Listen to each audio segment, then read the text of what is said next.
Twongeye kubasuhuza abakunzi ba Baraka TV. Mwami Imana abishimire. Nyeminani Pascal basuhuza pastor muri ADPR. Nkuko twabivuze ubushize, turi ku cyigisho cyo kijyanye no kugaruka kwa Yesu. Hanyuma ubushize twavuze ibijyanye n'uko itorero ryazamuwe, none ubu tugiye kuvuga rizamuwe ku isi hazaba habiki.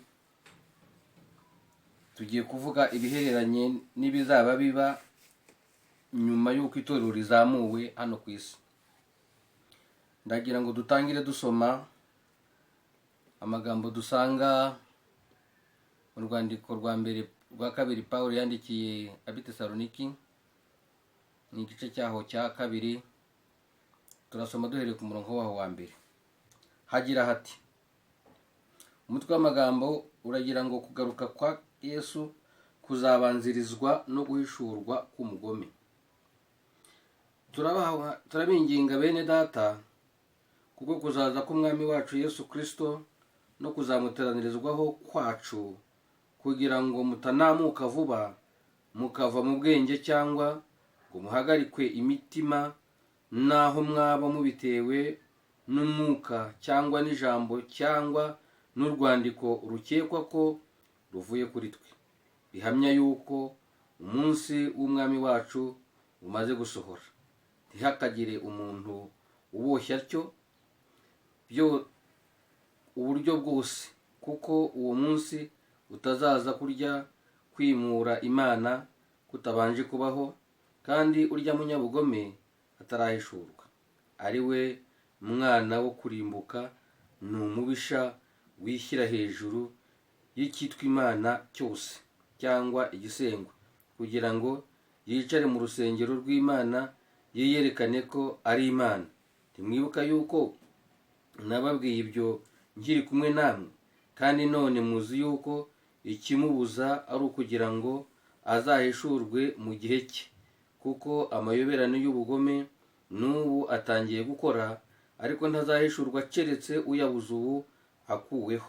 Nibwo wa mugome azahishurwa, w'umwami Yesu azicisha umwuka uva mu kanwa ke, akamutsembesha kuboneka ko kuza kwe. Kuza k'uwo mugome kuri mu buryo bwo gukora kwa Satani, gufite ibimenyetso, gufite imbaraga zose n'ibimenyetso n'ibitangaza by'ibinyoma, n'ubuhenzi bwose bwo gukiranirwa ku barimbuka, kuko batemeye gukunda ukuri ngo bakizwe. Nicyo gituma Imana izaboherereza ubushukanyi bukomeye cyane ngo bizere ibinyoma, kugira ngo abatizeye iby'ukuri bose bacirweho iteka. Amen. Nk'uko twababwiye yuko itorero nirimara kugenda rimaze kuzamuka, Antikristo nawe azaza gukorera hano ku isi ku mugaragaro. Azatangira akore, ahabwe ububasha n'ubushobozi, kubera yuko iyi si azaba asa naho yayeguriwe, kuko itorero rizaba ryagiye. Hanyuma rero Antikristo azaza aje gukemura ibibazo bitatu by'ingutu bizaba bigoye isi. Ikibazo cya mbere azaza gukemura ni ikibazo kijyanye na politiki. Politiki izaba ifite ikibazo, uretse ko n'ubu ngubu bigaragara ko icyo kibazo cyamaze kugaragara, kiraboneka, kuko kugeza uyu munsi wa none isi ntifite umuntu ushobora gukaruma situwasiyo, ushobora gutegeka ngo byemerwe. Yewe n'umuryango w'abibumbye warananiwe. Murabona intambara zihora zivuka mu bihugu, ibihugu bifata ibindi, ibihugu birwana n'ibindi, imitwe y'iterabwoba ivumbuka, udutsiko duhaguruka tugateza intambara, abantu barapfa hirya no hino, kandi umuryango w'abibumbye urebera wibwira ko ari wo ngo wakabaye uzana amahoro ku isi, ariko ntibishoboka. Murabona ko n'iryo bavuga ntabwo ryumvirwa. Yewe na Amerika ivuga ko ari itegeka isi, nayo ntibishoboka. Urabona ko nayo ntishobora gufata umwanzuro w'ikintu runaka ngo cyemerwe uko nguko. Murabona ko za kudeta ziraba hirya no hino, kandi ibyo bihugu byitwa ko ari ibihangange birebera. Ni ukubera iki? Ni ukubera yuko ikibazo cya politike kuri iyi si ya Nyagasani cyarahungabanye. Hanyuma ikibazo cya kabiri azaza gukemura ni ikibazo kijyanye n'ubukungu. Ikibazo kijyanye n'ubukungu nacyo azaza kugikemura, kandi kizaba gikaze, ariko n'ubu ngubu kiragaragara, kiraboneka, kuko twumva abantu bitwa n'inzara ku isi ya Nyagasani bitewe no kubura ibyo kurya. Hanyuma twajya kumva tukumva ngo hari abantu batunze nanone ibya mirenge babimena, na ndetse hakaboneka abantu bicwa no kubyibuha bitewe n'uko bariye nabi, bariye cyane bagakabya. Abo nabo bapfa ku bwinshi. Ibyo cyose ni ikigaragaza yuko isi ifite ikibazo cy'ubukungu. Noneho rero covid yo yaraje irabizambya neza, irushaho kubizambya. Ikibazo cy'ubukungu kizakomeza gukomera kugeza icyo gihe Antikristo azazira, hanyuma akagikemura. Azagikemura ate? Azagikemura kuko azegeranya ubukungu bwose bw'isi, hanyuma akagabanya abantu ibyo bakeneye, buri muntu wese akamuha ibyo ashaka. Ibi bintu bya kapitalisme bizavaho, hajyeho communism. Umutungo wose w'isi aba ari uwa bose, kandi ku buryo bwose bungana. Murabizi ko uri isi ya Nyagasani burya umubare w'abakene niwo mwinshi ku bakire. Urumva rero umuntu uzaza agafata umutungo w'abakire akawegeranya kugira ngo aheho n'abashonji, murumva ko ikibazo kizaba gihari, ariko kandi azagikemura, aricyo kandi azaba bifitiye ububasha n'ubushobozi, ntawe uzajurira. Kubera rero yuko azaba yafashije abakene, kandi ari bo benshi, ari bo bazaba bagowe, nibo bazanamuhagararaho. Aho dusoma, reka dusome mu gice cya 13 cy'igitabo cy'Ibyahishuwe, mwumve ukuntu azaza gukemura ibyo bibazo n'uburyo azaba bifitiye ubushobozi naho azaba yabukuye.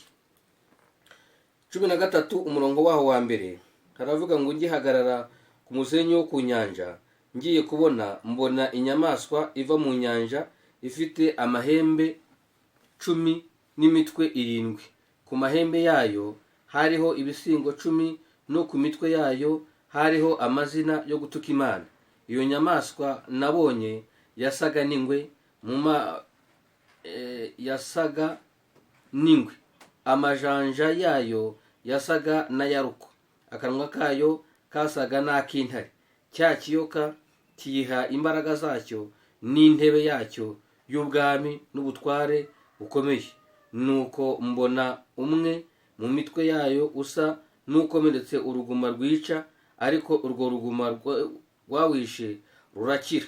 Abari mu isi yose bakurikira iyo nyamaswa bayitangarira, baramya icyo kiyoka kuko cyahaye iyo nyamaswa ubutware bwacyo. Baramya n'iyo nyamaswa bati, ninde uhwanye n'iyi nyamaswa, kandi ninde ubasha kuyirwanya? Ihabwa akanwa kavuga ibikomeye n'ibyo gutuka Imana, ihabwa no kurama ngo imare amezi 42.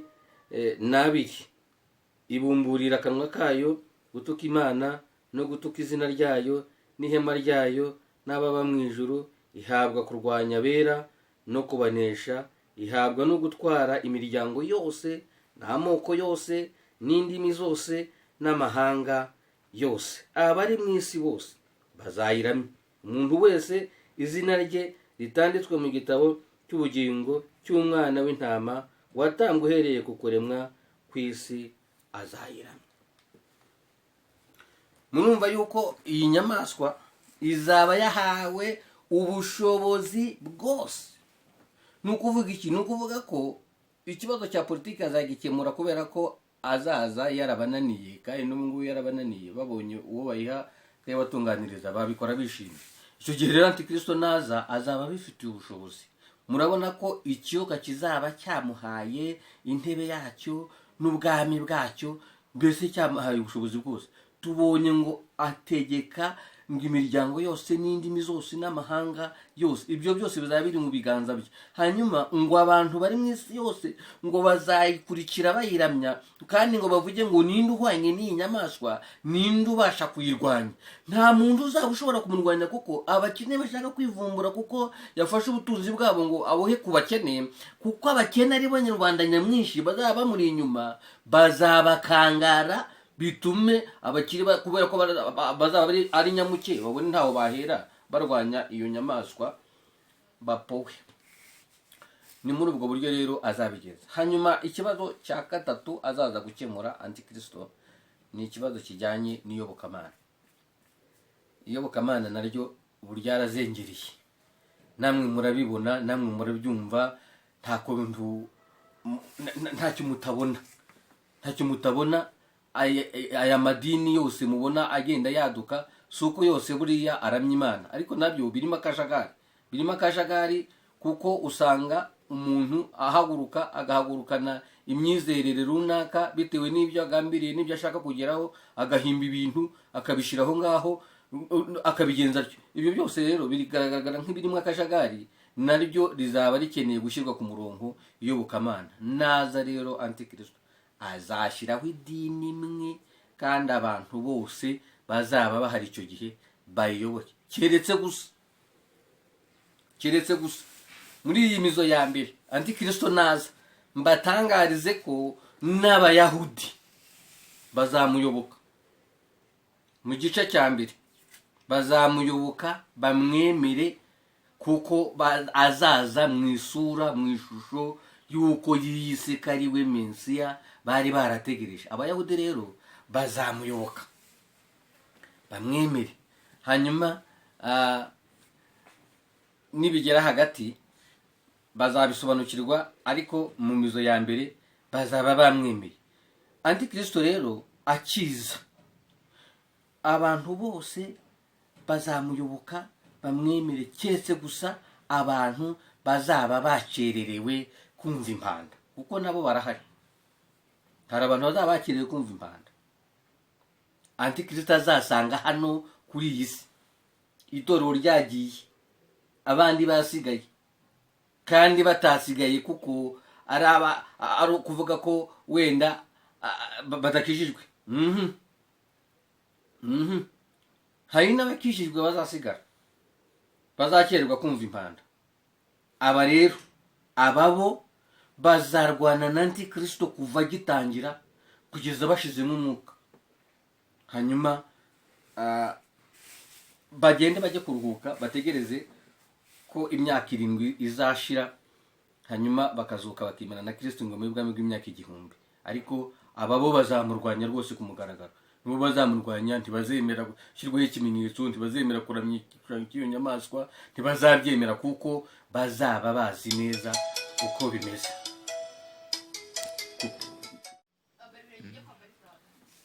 Hari abantu bazasigara. Niba ushaka kubimenya, banza urebere hariya Yesu yaciye umugani w'abakobwa 10 bagiye gusanganira umukwe. Bibiliya iratubwira ngo 5 bari abanyabwenge, abandi 5 bari abapfu. Bose bagiye bategereza umukwe cyarimwe, bose bafite amatabaza kandi yaka, ariko bamwe bari bafite amavuta ku ruhande, abandi ntayo bafite. Hanyuma umukwe atinze, bose barahunikira, bose barasinzira icyarimwe. Mu gicuku habaho urusaku, ni mu byuke musanganire umukwe. Babyutse n'ikibazo cyavutse, babapfu baza gusanga nta mavuta bari bibitseho, kandi kubera ko basinziriye amatabaza batayazimije, amatabaza aratse amavuta ashizemo arizimya yose.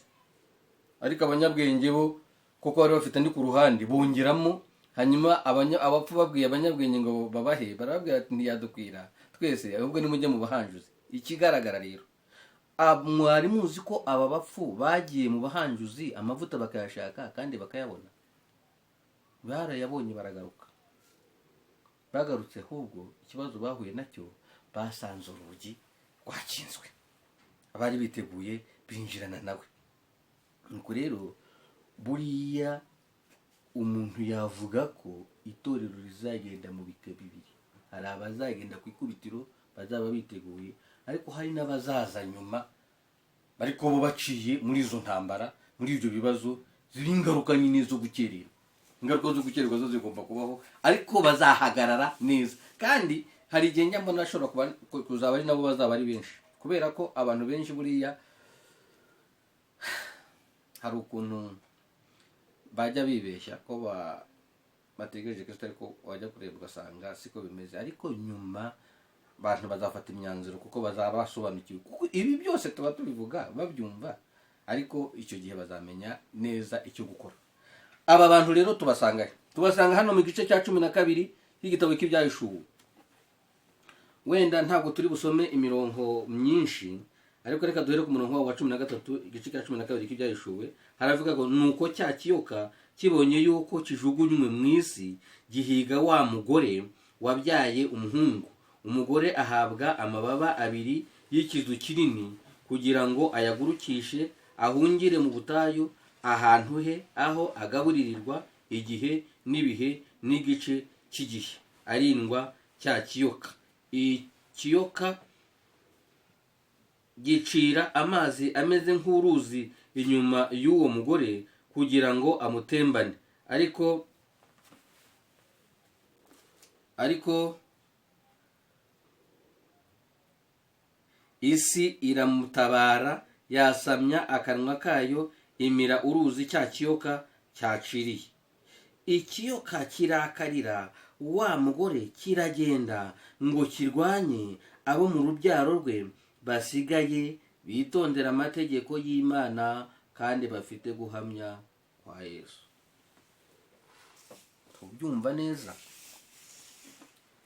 Kibonye ko uwiya mugore kitakibonye ko kimukoraho ibyo gishaka. Uyu mugore mbibutse yuko ni itorero. Kibonye ko ahungishirijwe ahantu mu butayu, ahantu agomba kugaburirwa igihe n'ibihe n'igice cy'igihe. Ni kiriya igihe n'ibihe n'igice cy'igihe bingana n'imyaka 3 n'igice, kimwe n'amezi 42 muzasanga muri iki gitabo cyangwa mu gitabo cya Danieli, nayo n'imyaka 3 n'igice. Kimwe n'iminsi 1260 muzasanga muri bino bitabo byombi, cya Danieli n'igitabo cy'Ibyahishuwe, nayo ni imyaka 3 n'igice. Iyi myaka 3 n'igice rero ni itorero rizamara mu kirere ritari yajya kumurikirwa Kristo. Hanyuma rero Bibiliya ikatubwira ko itorero rizahungishwa iki kiyoka, ariko hari abo mu rubyaro rw'uyu mugore ruzaba rwasigaye bitondera amategeko y'Imana, bafite no guhamya kwa Yesu. Naba rero aba nibo bazahagarara bahangane muri iki gice cya mbere cya Antikristo n'itorero, kuko Antikristo nawe afite ibice bibiri. Igice cya mbere azagikora rwose iyo ayobora isi yose imwe, usibye aba bantu gusa nababwiye. Abandi bose bazabimera, n'Abayahudi bazaba bamuyobotse nka Mesiya. Imyaka 3 n'igice nishira, nibwo umwuka wera azagaruka ku isi, agaruke ku Bayisiraheli, abahumure amaso, abakurikiye ku maso, basobanukirwe ko burya wa wundi atari Mesiya, ahubwo ko ari Antikristo. Hanyuma icyo imyaka 3 n'igice nanone ishize, itorero Kristo azajya kurimurikira Imana, hanyuma rijye muri resebusiyo. Hanyuma ba bantu bagereranywa n'aba bakobwa b'abapfu bagiye gushaka amavuta, nyuma bakaza basanga urugi rwakinzwe. Abangaba tuzababona mu gitabo cy'Ibyahishuwe igice cya 6 ku murongo w'9. Umwana w'intama amenye ikimenyetso cya 5, ngo mbona imyuka y'abaciwe ibihanga bahorwa guhamya Yesu, ngo izamuka, ngo bavuga ngo buzageza hehe kudahorera amaraso yacu yamenwe ku isi baduhora wowe, ngo bahabwe igishura, ngo babwirwa kumara ikindi gihe gito, ngo barindire bagenzi babo bagiye kwicwa nkabo. Aha rero Antikristo azaba arwana izo ntambara gusa muri iyo myaka 3 n'igice, ariko ahangaha azaba ayobya abantu. Ubuyobe buzaba buhari, we n'umuhanuzi w'ibinyoma mbibutse ko hano ku isi icyo gihe hazaba hari ubutatu ariko bwa Satani. Satani azaba ari mu mwanya w'Imana, Antikristo ari mu mwanya wa Yesu, hanyuma umuhanuzi w'ibinyoma ari mu mwanya w'Umwuka Wera.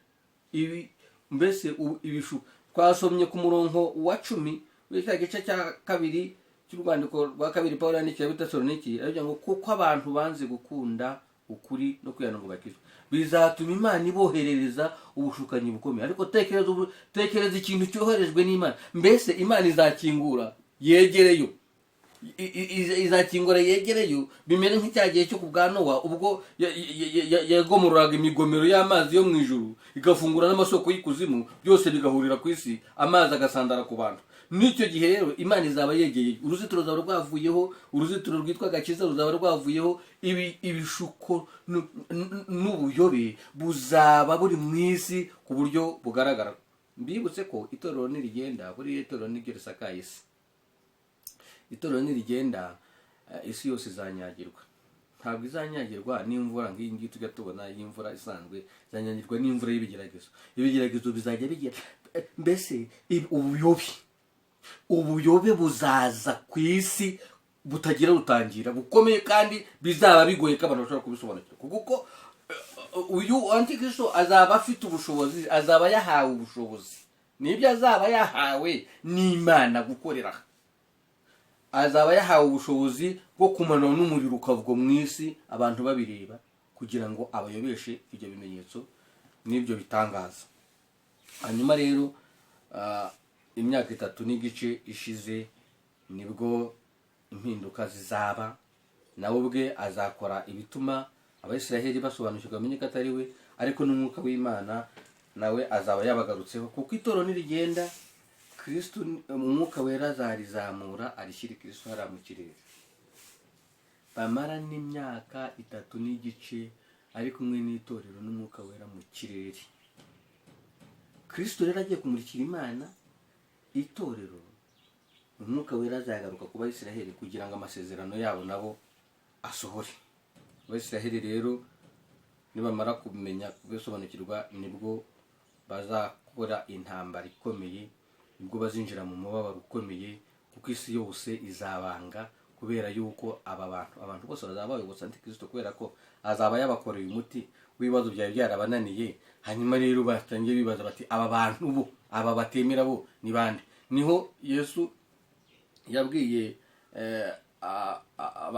abigishwa be ku gice cya 24 cya Matayo ku murongo waho w'9, ababwira ngo muzangwa n'amahanga yose babahora izina ryanjye. Ariko no mu gice cya 10 ayo magambo yarayavuze, cya Matayo nanone ayo magambo yarayavuze.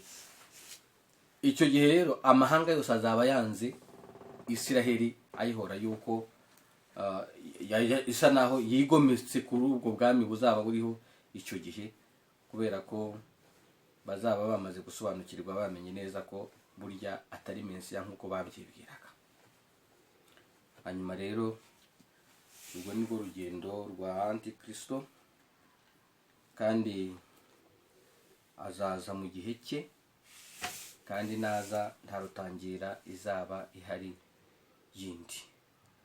Iyo usomye mu rwandiko cyangwa se nako mu gitabo cy'umuhanuzi Yesaya igice cya 5, ubona ku murongo waho kugira ngo no wa 5 havuga ukuntu Imana yateye uruzabibu, irarutabirira, ishyira mu rwina, ishyiraho uruzitiro, hanyuma ariko imbuto yashakaga imeze zibura.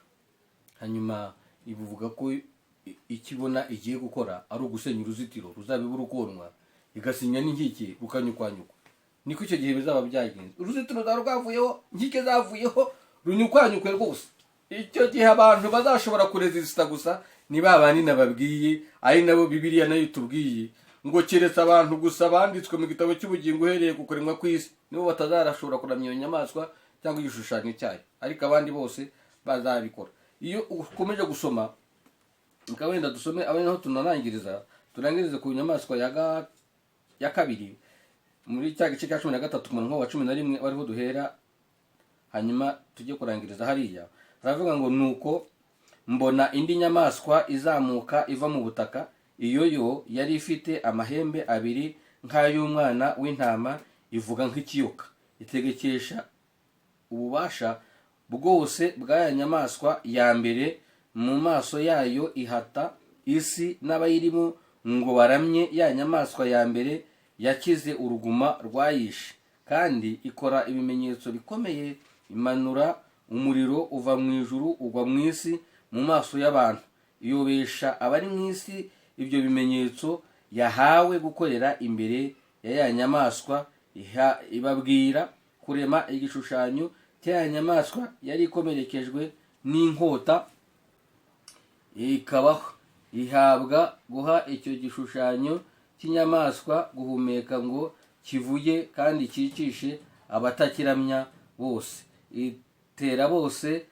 aboroheje n'abakomeye n'abatunzi n'abakene n'abo mu mudendezo n'ab'imbata gushyirwaho ikimenyetso ku kiganza cy'iburyo cyangwa mu ruhanga, kugira ngo hatagira umuntu wemererwa kugura cyangwa gutunda keretse afite icyo kimenyetso cyangwa izina rya ya nyamaswa cyangwa umubare w'izina ryayo. Aha niho ubwenge buri. Ufite ubwenge abare umubare w'iyi nyamaswa, kuko ari umubare w'umuntu, kandi umubare we ni 666.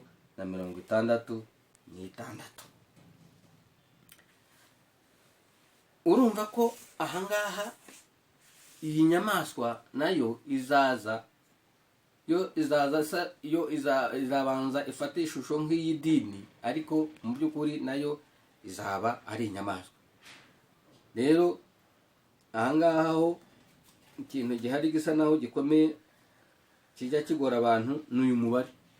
Uyu mubare usanga abantu bawushakira ku bintu byinshi, bawushakira ku bantu benshi, kandi bagiye bagerageza, abateolojiye bagiye bagerageza, abami babayeho bakera bakagerageza ku mazina yabo bakayakora, bagakora ukuntu ngo ibyari 666, nuko abantu bagasa naho, ndetse ubungubu bari kuvuga yuko mu 666 ikimenyetso gishobora kuba cyaratangiye gukora. Ariko ibyo byose ni ibintu nyine abantu baba baspekiraho, ariko ukuri kwabyo gufitwe na Bibiliya.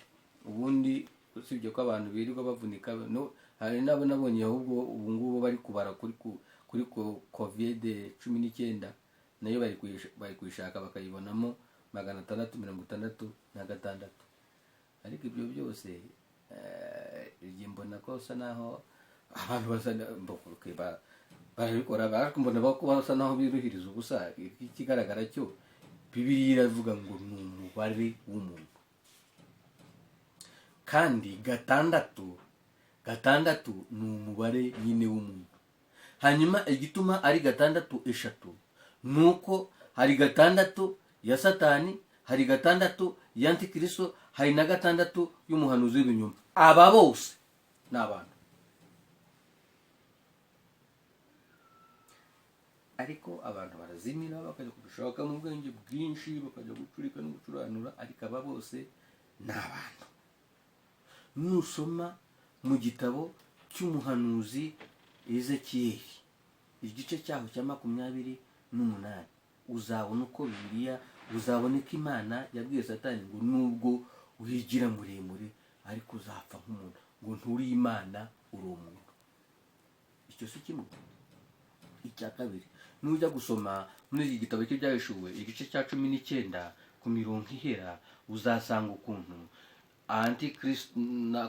Antikristo ndetse n'umuhanuzi w'ibinyoma ngo bafashwe ari bazima, batabwa mu nyanja yaka umuriro ari bazima.